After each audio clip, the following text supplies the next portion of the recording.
ጤና ይስጥልን። ዛሬ ግንቦት 23 2018 ዓመተ ምህረት የተከበርከው የአማራ ህዝብ የተከበርከው በዱር በገደል ለአማራ ህዝብ ህልውና እየተዋደቀ ያለው የፋኖ ሰራዊታችን እና በሀገር ውስጥም በሀገር ውጭም የምትገኙ የአማራ ህዝብ የህልውና ትግል እና የፋኖ ሰራዊት ደጋፊዎች ዛሬ ወደዚህ የመጣሁት ያገዛዙን የውሸትና የማጭበርበር ምርጫን በተመለከተ እና ሰሞኑን እያደረግን ያለውን የዘመቻ አንሻሳይድ እንደ አማራ ፋኖ ብሔራዊ ንቅናቄ ወሎ ቤተ አማራ ሚኒሊክ እዝ ወቅታዊ ሁኔታዎች ላይ መልእክት ለማስተላለፍ ነው የመጣሁት። አመሰግናለሁ። የመጀመሪያው ይሄ የሐሰት ምርጫ ነው። ዓለም አቀፉ ማህበረሰብም እንደሚያውቀው ኢትዮጵያ ህዝብም እንደሚገነዘበው መላው ህዝባችን እንደሚያውቀው ይሄ ምርጫ የሐሰት ወይም የውሸትና የማጭበርበር ምርጫ ነው። ምክንያቱም አንደኛ ሰላም በሌለበት ሀገሪቱ በግጭት ውስጥ ባለችበት በሁሉም የኢትዮጵያ አካባቢዎች ግጭት እንዳለ የሚታወቅ ነው። በሰላም በሌለበት ሁኔታ የሚደረግ ምርጫ ህገ ወጥና የተጭበረበረ ሐሰተኛ ምርጫ መሆኑ እሙን ነው። ሁለተኛ በወታደራዊ ኃይል የሚፈጸም በተለይ አገዛዙ በዚህ ወቅት የመከላከያ ኃይሉና ሌሎች የጸጥታ ኃይሎችን በማሰማራት በኃይል ዜጎችን በኃይል እያስገደደ የሚያደርገው የተጭበረበረ ምርጫ መሆኑ፣ ሶስተኛ ተፎካካሪ የሌለበት የይስሙላ ምርጫ መሆኑ፣ አራተኛ ዜጎችን ለመግደልና ለማፈናቀል ህጋዊ ቅቡልነትን ለማግኘት የሚደረግ ምርጫ በመሆኑ፣ አምስተኛ በተጨማሪ እድሜ ለማግኘት ለግጭት ለጦርነት ተጨማሪ እድሜ ለማግኘት አገዛዙ እያደረገው ያለ ምርጫ በመሆኑ፣ ሌላውና በዋናነት አገዛዙ የተጨበረበረና የሐሰት ምርጫ ነው የምንለው አገዛዙ አስቀድሞ የጨረሰው መሆኑ በየቤቱ ጭምር እያስፈረመ ዜጎችን እያስገደደ ያደረገው ምርጫ ነው። ስለዚህ ግንቦት 24 ይደረጋል የተባለው ምርጫ የተጨበረበረ ሐሰተኛ ከእውነት የተፋታ እና የዓለም አቀፍ የምርጫ ህጎችን የጣሰ ምርጫ መሆኑን ዓለም እንዲገነዘበው እንፈልጋለን። ሌላው በዋናነት ይህን ተከትሎ ድርጅታችን አማራ ፋኖ ብሔራዊ ንቅናቄ ባወረደው መመሪያ መሰረት የዘመቻ አንሻሳይድ እየተደረገ ነው የሚገኘው። ይሄ ዘመቻ አንሻሳይድ አላማው ምንድነው የሚለውን ስንመለከት እንደ ሚኒሊክ እዝ በተለይ ድርጅታችን ያወረደውን መመሪያ ተከትለን የዘመቻ እቅድ ተከትለን ተግባራዊ እያደረግን ነው የምንገኘው። በወታደራዊም በፖለቲካም በሁሉም ዘርፎች ትግል እያደረግን ዘመቻ እያደረግን ነው የምንገኘው።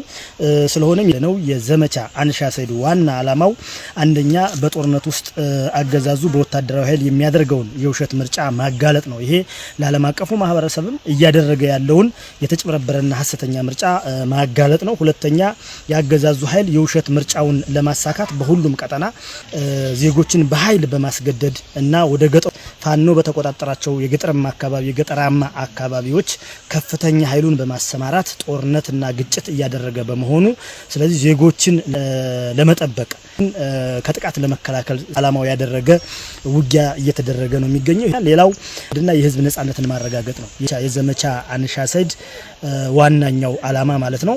አገዛዙን ማንበርከክ እና ሐሰተኛ ስራውን በማጋለጥ በተለይ ነጻነት የናፈቀውን ህዝብ ነጻነቱን ለማረጋገጥ እየተደረገ ያለ ዘመቻ ነው ማለት ነው። የዚህ ዘመቻ አፈጻጸም ምንድነው የሚለውን ስንመለከት በዚህ ዘመቻ አንደኛ የጠላት እንቅስቃሴ ተገትቷል። እንደ ሚኒሊክ እዝ በከፍተኛ ሁኔታ ተመትቷል። በተለይ ሰሞኑን ምርጫ አደርጋለሁ ብሎ እየተንቀሳቀሰ ያለው አገዛዝ ይሄ በሁሉም አቅጣጫዎች መጠነ ሰፊ ጥቃት ባየርም በምድርም በከባድ መሳሪያዎች የታገዘ ከምን ጊዜውም በተለየ ሁኔታ መጠነ ሰፊ ጥቃት ከፍቷል።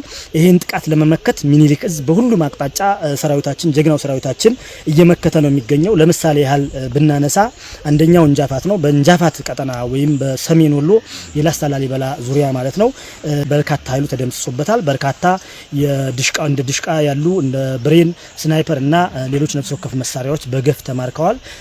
ከፍተኛ ሰራዊቱ ተማርኮበታል። ሁለተኛ በተኩለሽ የተደረገው ውጊያ አለ። ሰሞኑን በተኩለሽ ውጊያ ኮሎኔሎች ጭምር የተሰዉበት ከፍተኛ የመከላከያ መኮንኖች የተገደሉበት እና ከፍተኛ ሰራዊቱ የተመታበት ውጊያ ተደርጓል። ሌላው በመካነ ሰላም አቅጣጫ እንደዚህ ከፍተኛ ትንቅንቅ በማድረግ መካነ ሰላም አካባቢ ከፍተኛ ጥቃት ተከፍቷል። ጀብደኛው የሚኒሊክ እዝ ሰራዊት በሁሉም አቅጣጫ መጠነ ሰፊ ጥቃት እያደረገ ነው የሚገኘው። የጠላት እንቅስቃሴ በከፍተኛ ሁኔታ ተገድቷል። በከፍተኛ ሁኔታ እየተመታ እየተበታተነ ነው የሚገኘው። በዚሁ አጋጣሚ የዲሃ ልጆች የአንድን ስልጣን ወንበር ለማስጠበቅ ሲባል በየተራራው የሚሞቱት ያሳዝነናል። እኛ በዚህ በእጅጉ እናዝናለን። ለአንድ ለአብይ አህመድ ስልጣን በሚል የዲሃ እናቶች የኢትዮጵያ እናቶች ያሳደጓቸው መከራ አይተው ያሳደጓቸው ወጣቶች እንደ ቅጠል እየረገፉ ነው የሚገኘው። በዚህ በጣም እናዝናለን።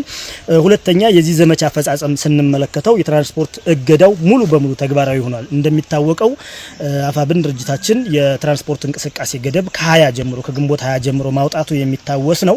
ይሄን ተከትሎ አሽከርካሪዎች እና የተሽከርካሪ ባለንብረቶች እገዳውን ወይም ማዕቀቡን በመቀበል ትዕዛዝ በማክበር በሁሉም የአማራ ክልል አካባቢዎች በተለይ ደግሞ እንደ ቤተ አማራ ወሎ ሁሉም መንገዶች እንቅስቃሴያቸው ተገድቦ ተሽከርካሪ ቀባ እገዳው በአግባቡ የተፈጸመ ሆኖ አግኝተነዋል። ሶስተኛ ህዝቡ የእንቅስቃሴ አድማ እያደረገ ነው የሚገኘው። በተለይ ከዛሬ ጀምሮ ዛሬ ግንቦት 23 ነው እንግዲህ ነገ ምርጫ ለማድረግ የስሙላ ምርጫ ማለት ነው የምርጫ ቀን በሚል እየተንቀሳቀሰ ነው የሚገኘው አገዛዙ። ሆኖም ግን ህዝቡ በተለይ በከተማ ያለው ህዝብ ድርጅታችን ያወጣውን መመሪያ እና ያወጣውን መግለጫ መሰረት በማድረግ በየቤቱ ታቅቦ ነው የሚገኘው።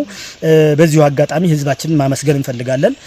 መሪው ማን እንደሆነ፣ ድርጅቱ ማን እንደሆነ፣ መንግስቱ ማን እንደሆነ ያረጋገጠበት ሂደት ነው ያለው።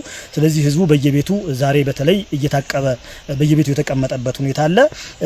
ሌላው የማይንቀሳቀሱ እንዲታቀቡ የተንቀሳቀሱ ያሉትም እንዲታቀቡ ከወዲሁ መልእክት እናስተላልፋለን። ሌላው የዚህ ዘመቻ አፈጻጸም ዓለም አቀፍ ተቋማትን እና ሚዲያዎች አገዛዙን እያጋለጡት ይገኛሉ። በተለይ አገዛዝ በከፍተኛ ሁኔታ ዓለም አቀፍ ተቋማት ዓለም አቀፍ ሚዲያዎች ከምን ጊዜውም በበለጠ ሁኔታ እያጋለጡት ነው የሚገኙት። ወደ 17 የሚሆኑ የዓለም አቀፍ ሚዲያዎች እንኳን ሰሞኑን ያገዛዙን የሐሰተኛ ምርጫና ኢትዮጵያ ወይ ደግሞ ሀገሪቱ በመስቀልቅል ውስጥ ያለች መሆኑን ያጋለጡበት ሁኔታ አለ። ይሄ ዓለም አቀፉ ማህበረሰብ በዚሁ አጋጣሚ አሁንም ከዚህ በላይ ይቀራል፣ በጣም ብዙ ነገር ይቀራል። የኢትዮጵያ የአብይ አህመድ አገዛዝ እያደረገ ያለውን በደልና ግፍ ሀገሪቱንም ወደ መቀመቅ እየከተታት መሆኑን ቀጠናውን የምስራቅ አፍሪካ ቀጠናን ለግጭት በግጭት መስቀልቅሉን እያወጣ መሆኑንና ሌሎች ጦርነቶችን ለማዋለድ እየሰራ መሆኑን ዓለም አቀፉ ማህበረሰብ እንዲገነዘብ እንፈልጋለን። ስለዚህ የዘመቻ አፈጻጸሙ የዘመቻ አንሻ ሰይድ ማለት ነው የጠላት እንቅስቃሴ በከፍተኛ ሁኔታ የተገታበትና ጠላት በከፍተኛ ሁኔታ እየተመታ ያለበት ሁኔታ ነው ያለው። ተከትሎ ድርጅታችን ያወጣውን የእንቅስቃሴ የተሽከርካሪዎች እንቅስቃሴ ገደብ ተከትሎ ደግሞ በከተሞች ህዝባችን እንቅስቃሴውን እየገደበ በቤቱ እየተቀመጠ ያለበት ሁኔታ ነው ያለው። ህዝባችን ከልብ እናመሰግነዋለን። ጥሪያችንን በመቀበል የድርጅታችን የፋኖን የልጆቹን ጥሪ በመቀበል እንቅስቃሴውን በመገደቡ እናመሰግነዋለን።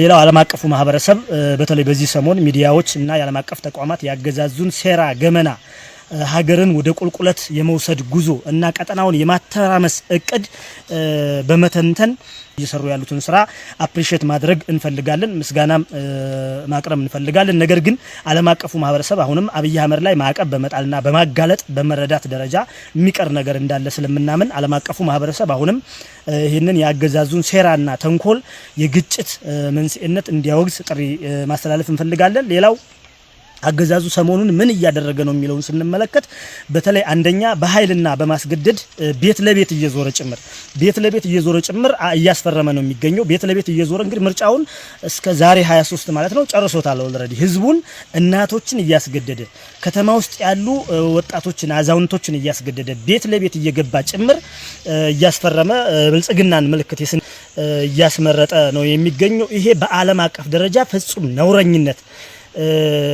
ከምርጫ ቀን በፊት ቤት ለቤት እየዞሩ ዜጎችን በወታደራዊ ኃይል መብታቸውን ገፎ ማስመረጥ ይሄ ምን ያህል ዓለም አቀፍ ወንጀል እንደሆነ የሚታወቅ ነገር ነው። ይሄን እያደረገ ነው የሚገኘው አገዛዙ። ሁለተኛ በጣም የሚገርመው ነገር አንድ የመከላከያ አባልና የጸጥታ አባል 10 እና 15 ሰዎችን የሚሸፍን ካርድ በመውሰድ እየፈረመ የብልጽግናን ስርዓት እየመረጠ ነው የሚገኘው። ይሄ እንግዲህ ሌላኛው በዓለማችን የምርጫ ታሪኮች እጅግ የተለየ የሚያደርገው ነው። በእውነቱ ነገር ይሄ የብልጽግና ስርዓት የማይሰራው ነገር የለም። ሌላው ከተሞች ላይ በተለይ ሽብር ጀምሯል።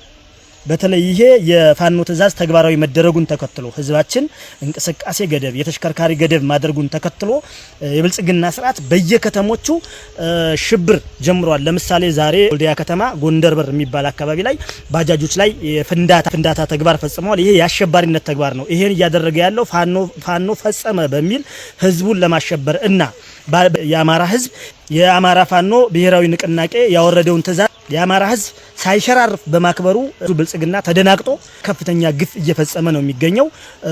አሁን ላይ የሽብር ተግባር መፈጸም ጀምሯል፣ ቦምብ ማፈንዳት ጀምሯል። ስለዚህ ይሄን ዓለም አቀፉ ማህበረሰብና የኢትዮጵያ ህዝብ መላው የኢትዮጵያ ህዝብ እንዲያውቅ እንፈልጋለን። ሌላው ምርጫ የተደረገ በማስመሰል የውሾት ፎቶ ለመስራት እያሰበ ነው። ነገ በ24 በተለይ በሁሉም አካባቢዎች 10 እና 20 30 ሰዎችን በማሰለፍ ቪዲዮና ፎቶ ታየትና ዓለም አቀፉ ማህበረሰብን ለማሳሳት ለማወዛገብ ጥረት እያደረገ ነው ያለው። ይሄን መላውና የሚመለከተው አካል ዓለም አቀፉ ማህበረሰብም የኢትዮጵያ ህዝብም እንዲገነዘብ እንፈልጋለን። ስለዚህ ድርጅታችን የአማራ ፋኖ ብሔራዊ ንቅናቄ ያወጣቸውን መመሪያዎችና ትእዛዞች ተከትሎ ህዝቡ እያከበረ በመሆኑና እንትፍ ብሎ የጠላው አገዛዝ የተጠላ አገዛዝ ጸረ ህዝብ የሆነ ጸረ ታሪክ የሆነ አውዳሚ አገዛዝ ማዳበሪያ ያልቀረበለት አርሶ አደር ምርጫ ምኑም አይደለም።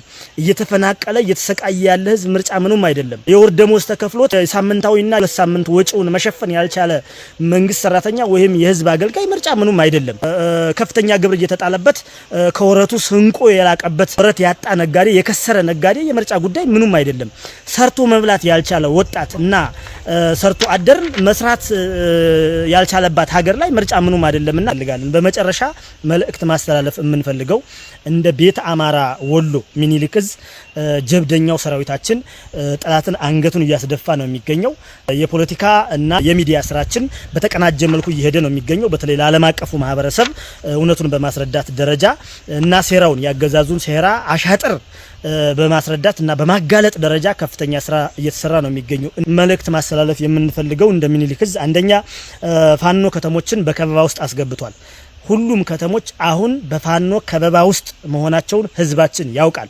የትኛውም ከተሞች በፋኖ አይን ውስጥ ናቸው።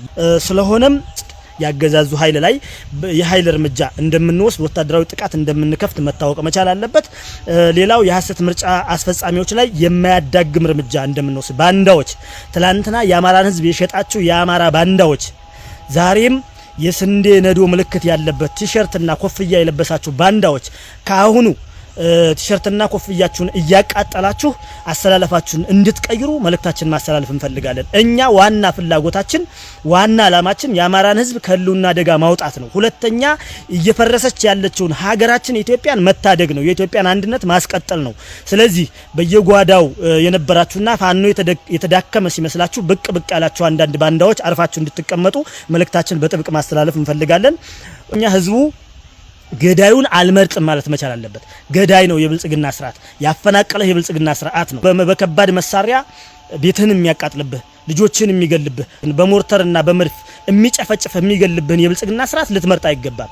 በወለጋ በሁሉም በኦሮሚያ ክልል በደቡብ ሊሆን ይችላል በማንኛውም የኢትዮጵያ አካባቢዎች ያፈናቀለህን የብልጽግና ስርዓትን ላለመምረጥ እንቢ ማለት ይጠበቅብሃል። አልናስተላልፍ የምንፈልገው መልእክት ህዝባችን ነገ በየቤቱ እንዲቀመጥ እንፈልጋለን። ነገ ግንቦት 24 ለአማራ ህዝብ የሞት ቀን ስለሆነ ለኢትዮጵያ ደግሞ የቁልቁለት ጊዜ ስለሆነ ሁሉም የአማራ ህዝብ ሁሉም የአማራ ማህበረሰብ እያንዳንዱ አማራ ከቤቱ እንዲቀመጥ ጥብቅ መልእክት ማስተላለፍ እንፈልጋለን። ሁሉም አማራ በየቤቱ መቀመጥ አለበት። ነገ ግንቦት 24 አልመርጥም በማለት ያገዛዙን አሻጥር አልቀበልም በማለት የአብይ አህመድ ስርዓትን አልመርጥም ገዳዬን አልመርጥም ለገዳዬ አልተባበርም በማለት በየቤቱ እንዲቀመጥ መልእክታችን ማስተላለፍ እንፈልጋለን። ይሄ በየቤቱ መቀመጡ አንደኛ ፋኖ ያገዛዙ ኃይል ባለበት ሁሉ እና በሚንቀሳቀስበት ሁሉ እርምጃ ስለሚወስድ ከእንደዚህ አይነት ጥቃቶች ራሳቸውን እንዲጠብቁ መልእክት ማስተላለፍ እንፈልጋለን። ሌላው ግን ዓለም አቀፉ ማህበረሰብ እንዲረዳው የምንፈልገው ነገር አንደኛ ሰላም በሌለበት፣ ሁለተኛ የተጭበረበረና ህጋዊ ምርጫ ሐሰተኛ ምርጫ ለማድረግ እየተንቀሳቀሰ ያለ አገዛዝ በመሆኑ፣ ሶስተኛ ዜጎችን በማስገደድ በዓለም አቀፍ የምርጫ ህግ በወጣ መልኩ ዜጎችን በማስገደድ የኃይል እርምጃ እየወሰደ ያለ ስርዓት መሆኑን እንዲገነዘብ እንዲገነዘብ እንፈልጋለን። አራተኛ በግጭት ተጨማሪ እድሜ ለማግኘት ሌሎች በአፍሪካ በቀጠናው ላይ ተጨማሪ ግጭቶችን፣ ተጨማሪ ቀውሶችን፣ ተጨማሪ ጦርነቶችን ለመፍጠር የብልጽግና ስርዓት እድሜ ለማግኘት እየሰራ በመሆኑ ዓለም አቀፉ ማህበረሰብ፣ ዓለም አቀፍ ተቋማት ይህን እንዲያወግዙ እንዲረዱ መልእክት ማስተላለፍ እንፈልጋለን።